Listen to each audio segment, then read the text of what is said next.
Olá pessoal, tudo bem? Vamos aqui para mais um vídeo.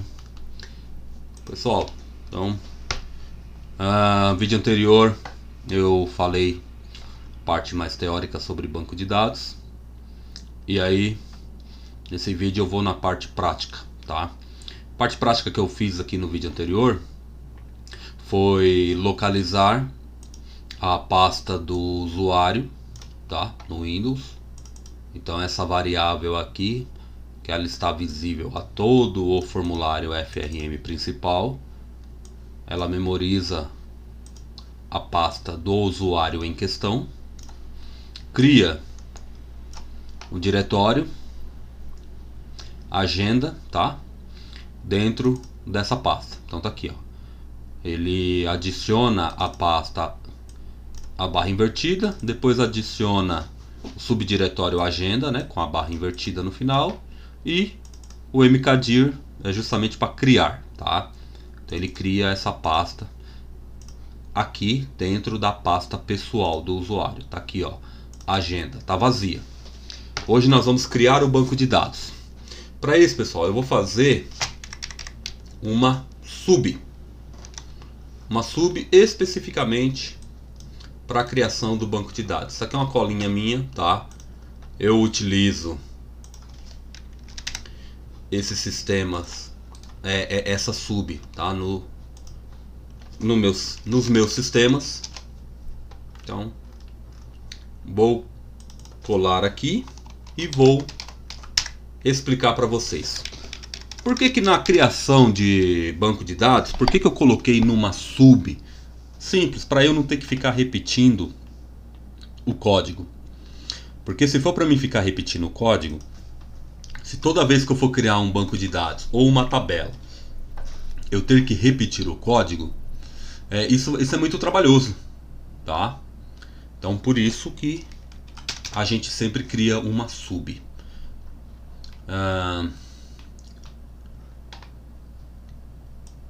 Aqui nós temos um código para PostgreSQL que eu estou apagando. Vou deixar apenas o código para Access, que é onde nós iremos trabalhar. Estou deixando de propósito várias linhas com erro aqui, para a gente poder arrumar o que tiver de arrumar, tá? Deixar bem legalzinho aqui. Aqui eu tinha criado, gente, em primeiro lugar eu tinha criado aqui uma opção para ele criar, ó, o que acontece? Essa sub, ó, primeiro essa sub cria banco, dados e tabela. Essa sub ela vai receber o que? Ela vai receber a variável com o diretório e o nome do banco de dados. Diretório é a pasta, tá, gente? Vai receber a conexão, que eu vou explicar, adodb.connection. Vai receber o nome da tabela, que é uma string, uma sequência de textos. Vai receber o registro, também vou explicar, que é o adodb.recordset. E essa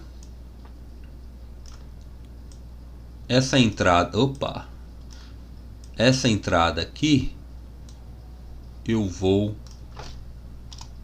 apagar.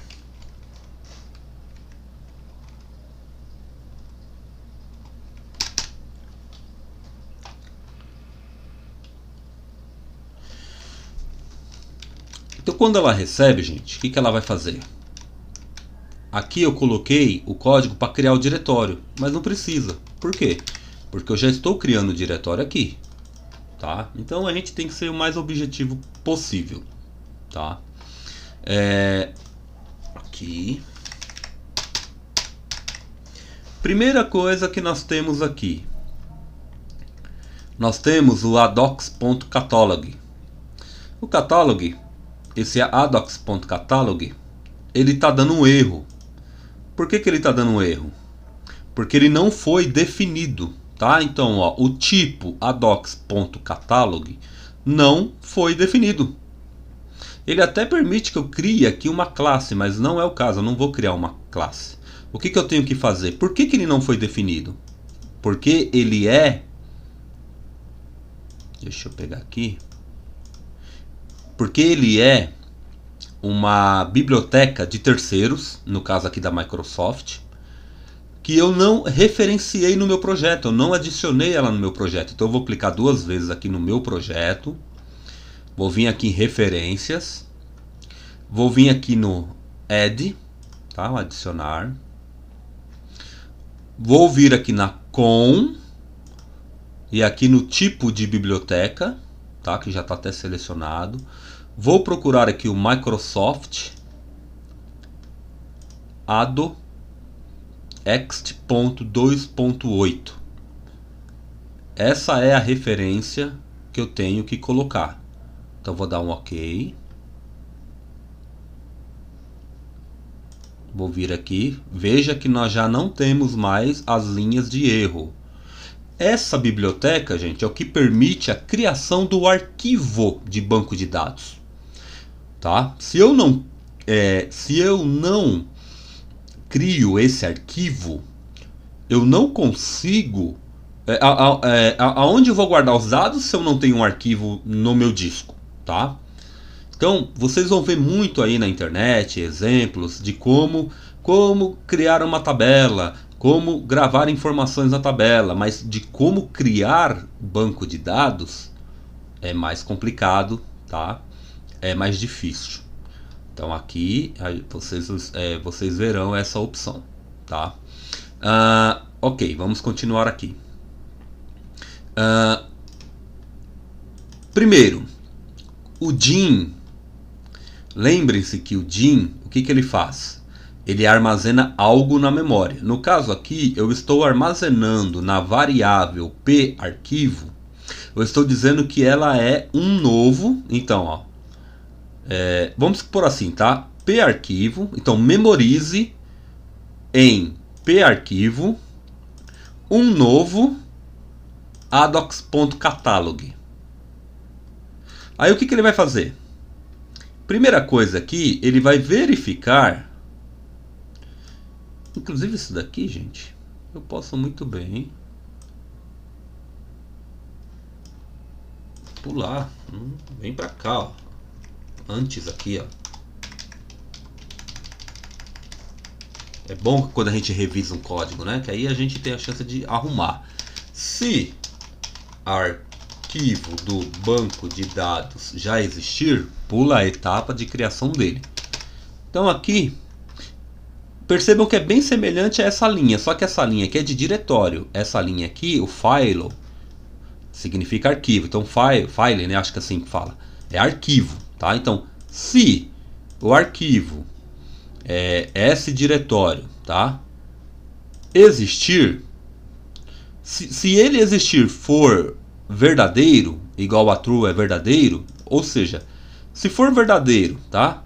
Se for verdadeiro a existência do arquivo, esse diretório e nome do arquivo, que eu vou mandar quando eu for criar, tá? Quando eu referenciar, quando eu chamar essa sub, eu vou ter que mandar o nome do diretório e do arquivo. Então, se ele já existir, então vai direto, tá, para criar tabela.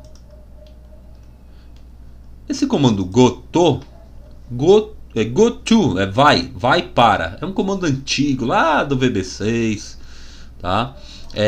Eu poderia fazer de uma forma diferente. Eu poderia fazer da seguinte forma. Poderia fazer assim, ó. Em vez desse goto criar tabela, já tem muito tempo que eu criei, né, essa sub aqui, então a gente vai dar uma melhorada. Se ele já existir, o que a gente vai fazer então, tá? Vamos tirar aqui, vamos acabar com esse goto, que é um comando antigo, vamos por aqui. Se arquivo já existir, criar tabela. Lembra do else? Se arquivo não... tá. Pera aí. Olha, a gente tem que, quando a gente sai mexendo, né, a gente tem que lembrar das coisas. Eu não posso fazer isso. Por quê? Porque eu estou dizendo que ou ele vai criar o arquivo ou ele vai criar a tabela. E na verdade eu tenho que fazer ele criar o arquivo e criar a tabela depois. Então a estrutura aqui, ela tá certa, tá? É isso mesmo. A única coisa é que ele vai pular a criação do arquivo, se ele já existir. Se ele não existir, vai criar o arquivo e mesmo assim vai criar a tabela, porque aqui em cima eu estou mandando, depois vocês vão entender, tá? Depois eu vou explicar de novo essa parte. Então vamos aqui. Então vamos voltar aqui à explicação. Então o DIN ele vai memorizar na variável p-arquivo um novo ADOX catalog. Então é um novo arquivo de catálogo, ou seja, um novo arquivo de banco de dados, tá? Aí ele vai fazer o que? Ele vai dizer que é essa variável aqui, tá?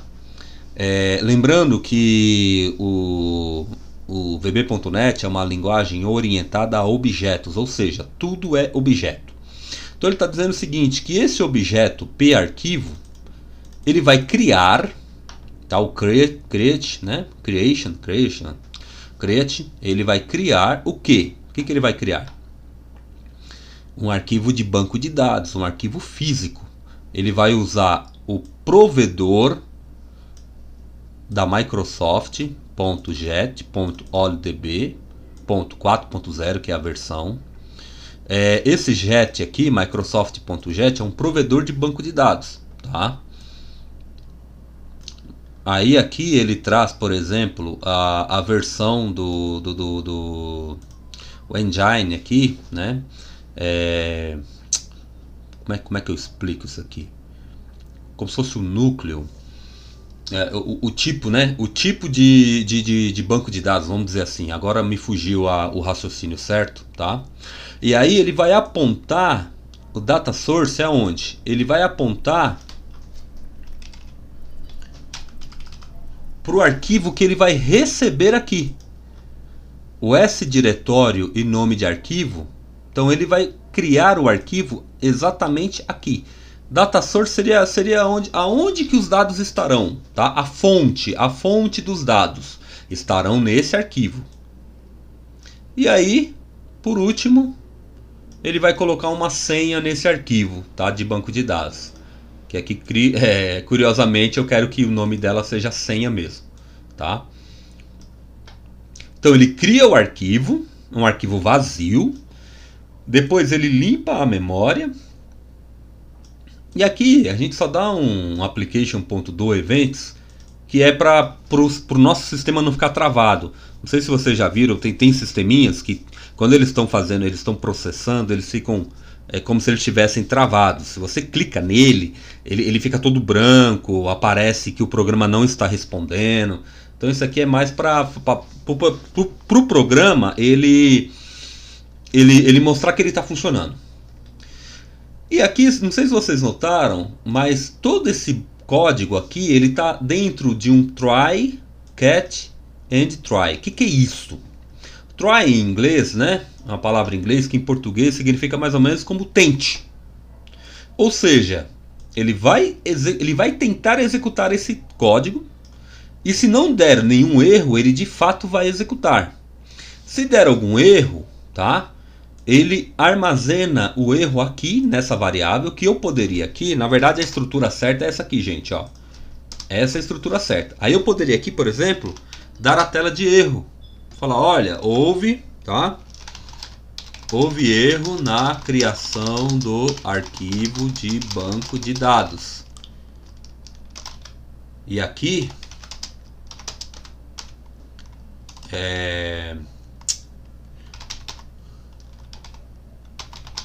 E aqui apresentar qual que é a mensagem de erro, tá?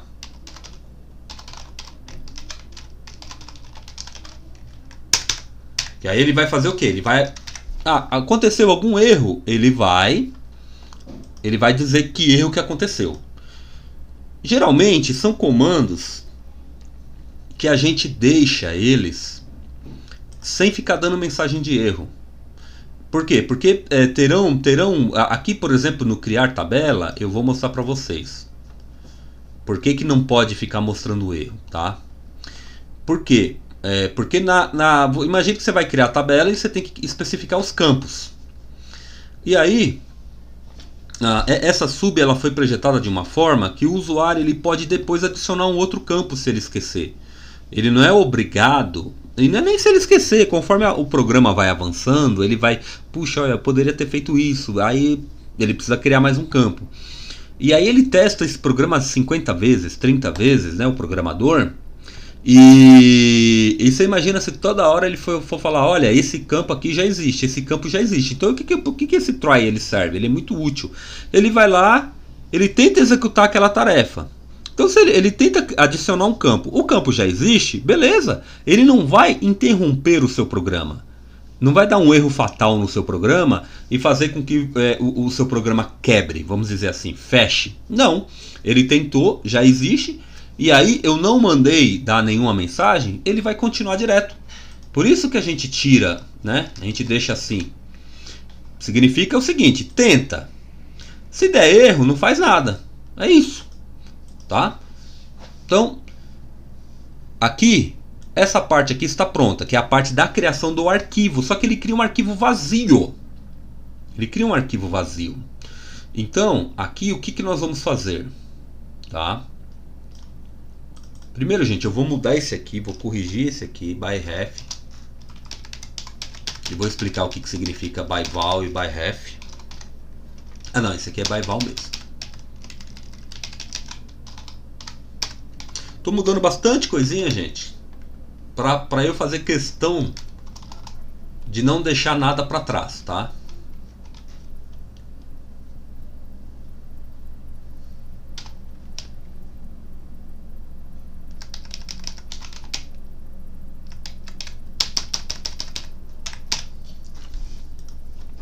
Então vamos continuar aqui.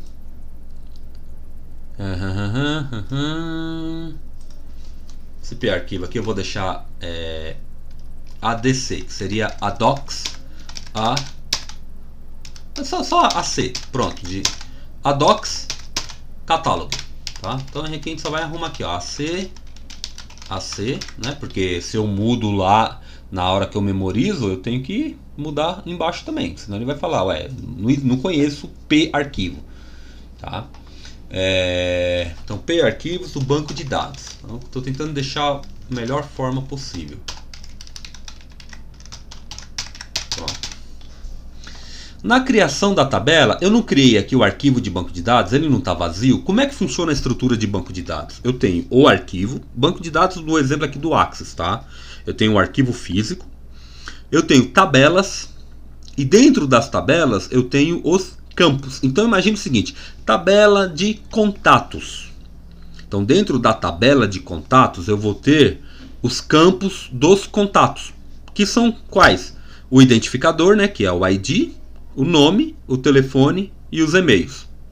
Então eu tenho aqui, né, basicamente 4 campos. Então dentro de uma tabela eu tenho 4 campos dessa tabela.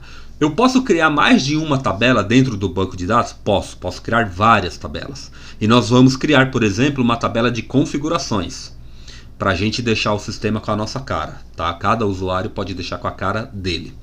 Então, eu posso fazer isso sem nenhum problema, tá? Então, quando eu crio o arquivo ele está completamente vazio. Eu vou até fazer um negócio com vocês, que vai ser o que? Vai ser a criação de um banco de dados vazio, tá? Deixa aqui só arrumar o nome aqui, tá? Porque eu mudei lá em cima, né? De TMP eu mudei para AD.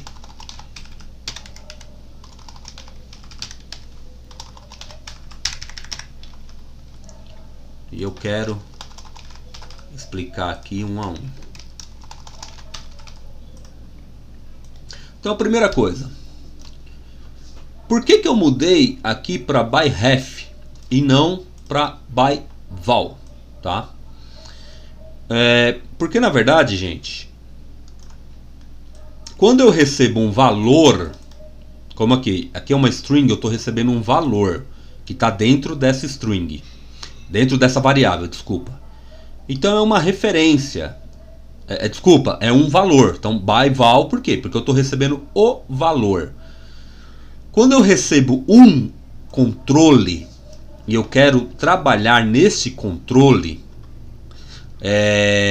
e aí, na verdade, eu falei controle, mas a gente pode fazer o seguinte, a gente pode mudar o controle para objeto, tá? Porque, como eu disse, o Visual Studio, né, o VB.NET, o C Sharp, eles trabalham com objetos, é uma linguagem orientada a objetos. Quando eu recebo o objeto em si e eu quero manipular o objeto, então eu tenho que trabalhar com uma referência e não com o valor. Porque se eu for trabalhar com by val, que seria o valor, eu não posso manipular o objeto, eu não posso modificar ele.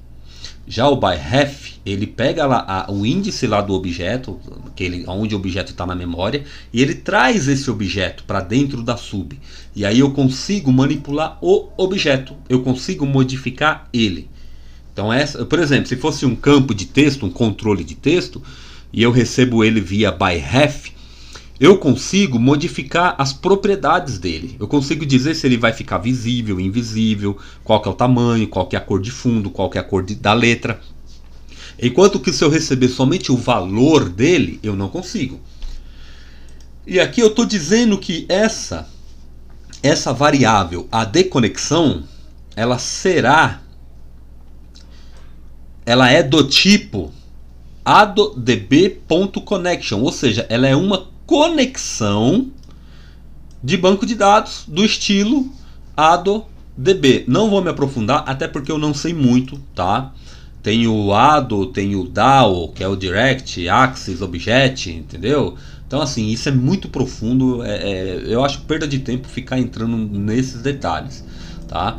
Só que você percebe que ela tá com essa linha embaixo, por quê? Porque a mesma coisa, eu não fiz a referência aqui, tá? Da biblioteca. Então, porque eu tenho a biblioteca para criação do arquivo, mas eu não tenho aqui referenciada a biblioteca para acesso a banco de dados, que no caso aqui eu utilizo, tá?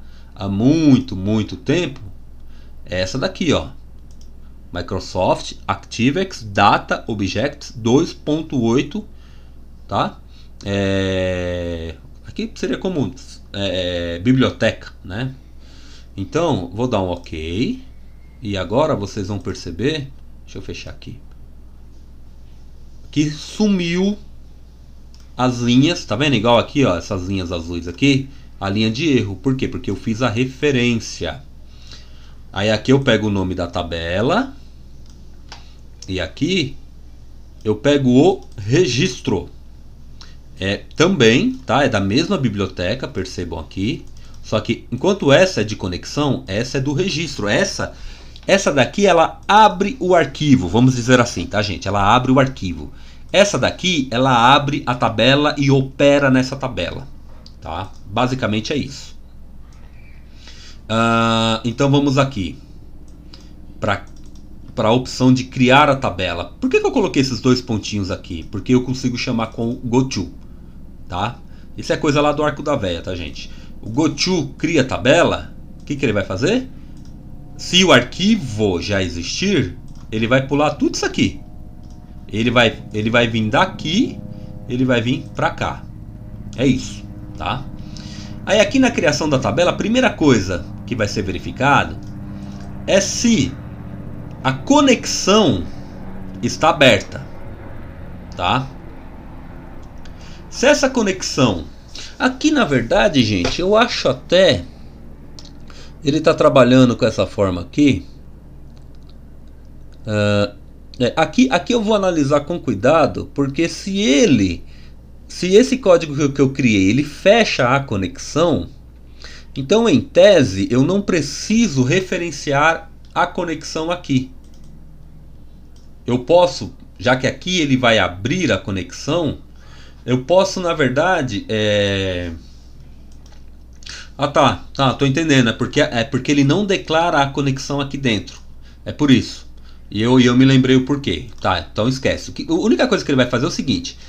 O state aqui seria o estado. Qual que é o estado? Então se o estado dessa conexão for igual 1, significa o quê?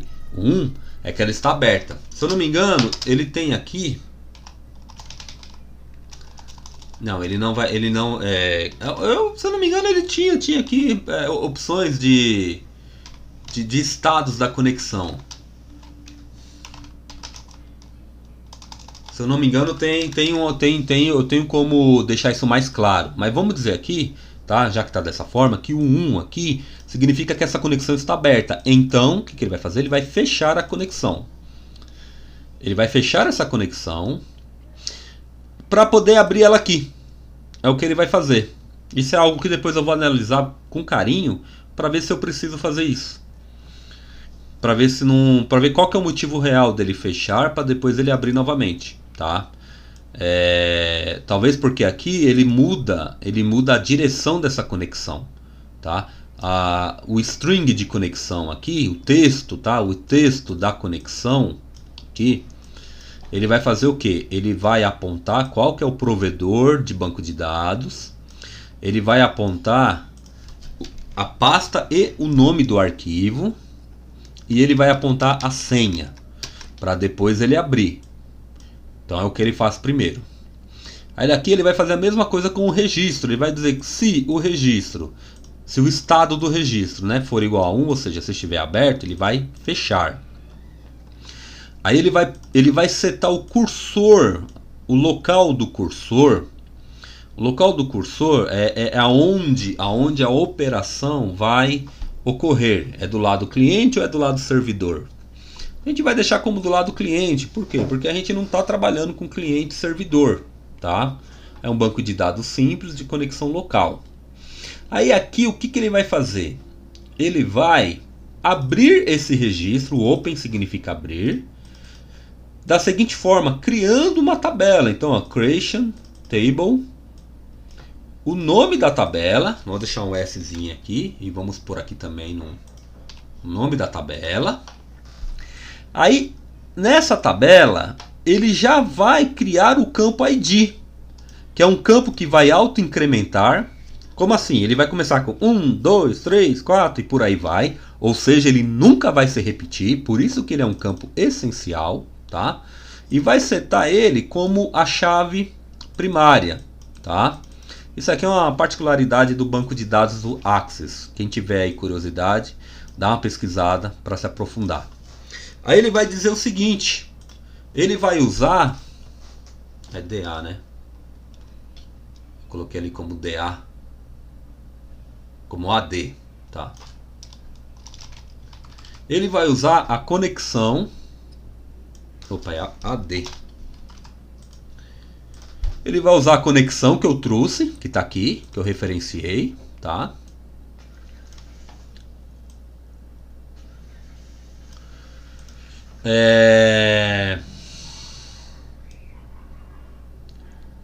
Não lembro. Eu não lembro o que significa isso, o tipo de cursor. Confesso que eu não lembro, gente, eu peço desculpas. Aqui ele vai dizer o seguinte, lembre-se que no banco de dados muitos usuários podem estar usando ao mesmo tempo. Ele vai fazer o quê? Como é uma operação de criação, né, de gravação, ele está criando uma tabela, ele vai travar esse arquivo de banco de dados de forma otimista. Quer ver? Deixa eu ver direitinho aqui. Tem hora que dá um branco aqui na memória e é algo que a gente faz por uma vez só, né? E nunca mais. É isso mesmo, é um tipo de bloqueio, tá? Então, um tipo de bloqueio no Access. Vou deixar aqui em português.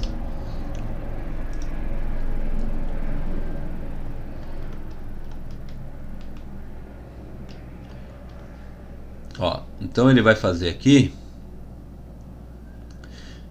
Tem o pessimista, tá?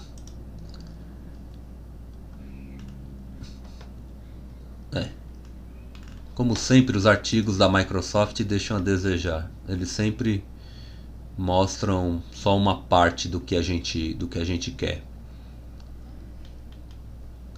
Aqui, ó, tá vendo o que eu falei para vocês? É um bloqueio otimista, tá? Vamos ver se esse artigo aqui ele explica direitinho. Ó, bloqueio otimista, registro por registro. O provedor usa o bloqueio otimista, bloqueando os registros somente quando o método update for chamado.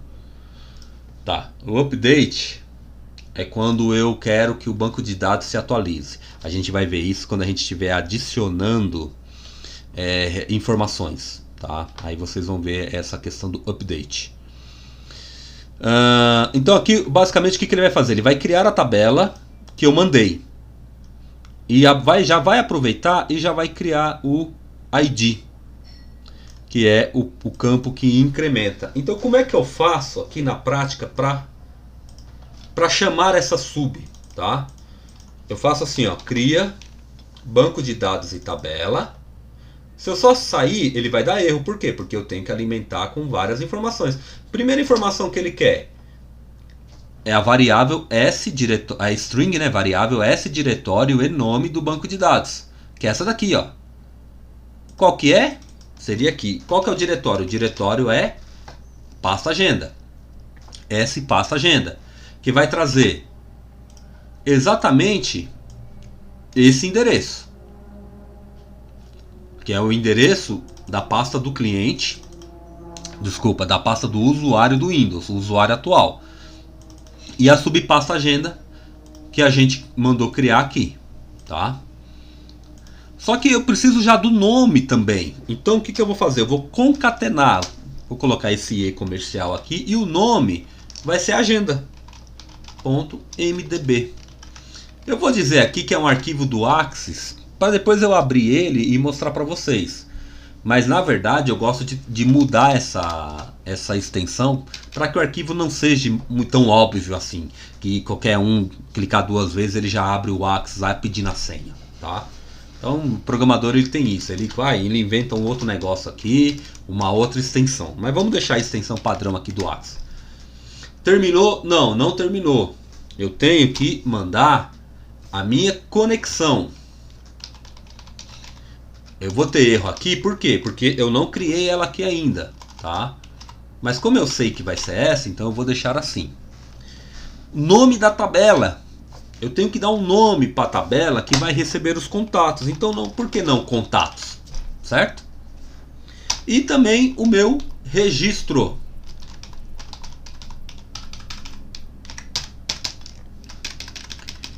Aqui eu já não tenho mais erro. Eu só estou tendo erro aqui porque eu ainda não criei nem a conexão nem o registro.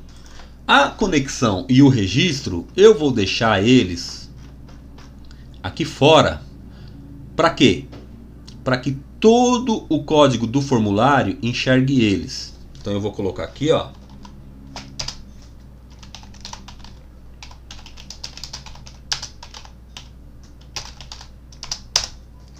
Então aqui eu estou dizendo que essa variável ADConexão, este objeto ADConexão, será uma nova conexão desse tipo de banco de dados.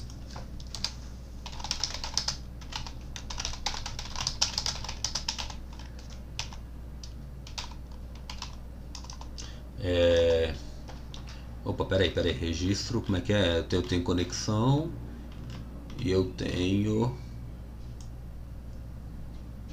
record set, tá? Tentando lembrar aqui. Pronto. Basicamente ele vai setar o tipo de gravação, leitura, o tipo de acesso, vamos colocar assim. Então vamos voltar aqui onde nós estávamos, certo? Que é na criação, cria banco de dados. Então eu já não tenho mais aqui erros. Eu não tenho erro, tá? Aí o que eu vou fazer aqui, gente, para podermos e aí eu lembrei porque que ele fecha a conexão, tá? E abre novamente. Por que ele fecha o registro e abre ele aqui novamente. Simples. Porque como eles estão setados para eu usar no formulário inteiro, eu posso estar usando numa outra rotina. E aí, de repente, usando até outro tipo de tabela dentro desse banco de dados. Ou até um outro banco de dados. Então, por isso que aqui ele já traz o banco de dados. Tá? Ele já determina a tabela. Para a gente não ter esse tipo de problema. Tá? Eu estava tentando lembrar o motivo de eu ter feito isso. Tá? O código, por enquanto, tá? Ele está pronto. Ele vai criar um banco de dados. Ele vai criar uma tabela dentro do banco de dados, unicamente com um campo chamado ID. Vamos fazer o teste. Então vou executar. Vamos ver aqui se ele já criou. Ó, já temos um arquivo aqui, .mdb. Esse .ldb é porque eu não mandei fechar. Ó, veja que ele sumiu. Eu não mandei fechar aqui. Eu só mandei criar o arquivo de banco de dados, tá? Que aí ele cria o arquivo aqui. E eu não fechei nem o registro e nem a conexão. E aí quando eu mando fechar o programa faz isso por mim, tá? Deixa eu pegar aqui o Access. É que assim, né? O Access não está dentro da minha máquina virtual. Ele não está dentro, ele está na minha máquina real, né? Por isso que eu estou até ajeitando ele aqui.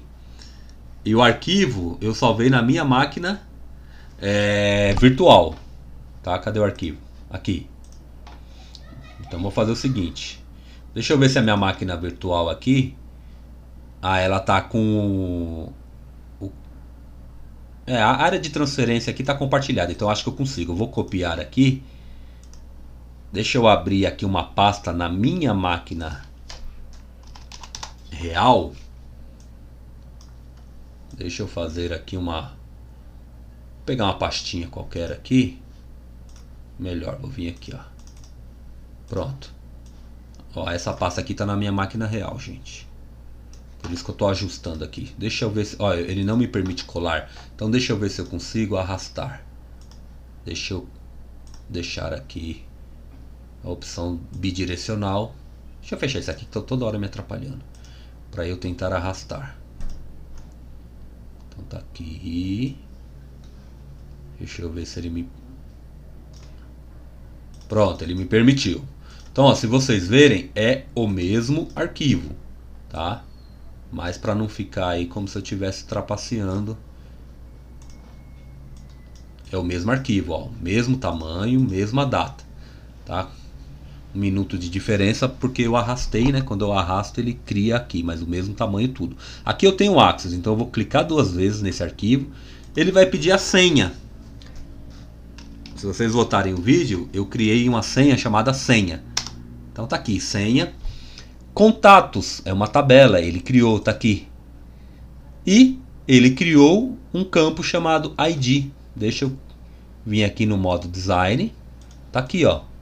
Então eu tenho um campo chamado ID com numeração automática que vai incrementando.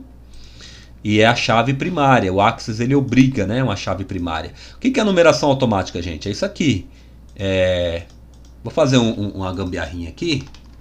Só para vocês entenderem. Ó, tá vendo que eu não estou precisando mexer ali no ID? O que é legal disso, gente? Nós nunca teremos um número repetido. Imagine o seguinte, eu vou apagar o 15, ó. Apaguei. Ok, apaguei. Olha lá. Ele sabe, ele memoriza que mesmo eu tendo excluído, o último era o 15. Então o próximo ele vai criar o 16. Nunca vou ter uma repetição aqui. Isso é muito legal, tá? Deixa eu apagar esse arquivinho aqui, porque ele era só para mostrar para vocês. Pronto. Vou apagar aqui, ó. Estou apagando. Vou aqui criar novamente. Vamos ver? Aqui. Legal, né? Se ele já existir, não tive nenhum erro, ele continua lá. e se tivessem dados nele, nada seria perdido. Por que não teve nenhum erro? Justamente porque se o arquivo já existe, ele pula a criação do arquivo. Ele vai direto para a criação da tabela. Mas e se a tabela já existe? Então tá aqui, ó, o try. O try, catch and try, diz o seguinte, que é para o código que está aqui dentro ser executado se não tiver nenhum erro. E no caso de criar a tabela, teria erro, certo? Então, por isso que nós temos o try. É uma forma mais rápida que eu criei. Qual que é o lado ruim do try? Ele deixa o código um pouco mais lento. Então, se eu tivesse uma rotina aqui de criar mil campos, sei lá, 500 tabelas com 1000 campos em cada tabela, pode ter certeza que esse try aqui iria trabalhar feito um louco, iria deixar o sistema bem mais lento. Aí nós iríamos ter que fazer o que? Nós iríamos ter que fazer uma condicionante para ver se a tabela, se o campo, primeiro, se a tabela, né? Porque aqui ele está criando a tabela. Se a tabela já existe, se o campo tal já existe e por aí vai, certo? Se eu tiro o try, tirei o try, vamos ver se vai dar um erro. Tivemos um erro, por quê? Olha aqui, ó, que legal. A tabela contatos já existe. Por isso que nós temos que usar ou um checador, um verificador para ver se já existe a tabela, ou um try para pelo menos a gente não ter retorno de erro. Beleza, gente? Então é isso, o vídeo ficou um pouco maior, porque realmente banco de dados, né, introdução, não é tão simples assim, ainda mais quando é um assunto que a gente não domina 100%, tá? E aí muitas vezes chega em questões mais profundas, há aí alguma dificuldade para explicar, tá? Mas é isso aí, pessoal. Tudo de bom para vocês, um abraço, até o próximo vídeo.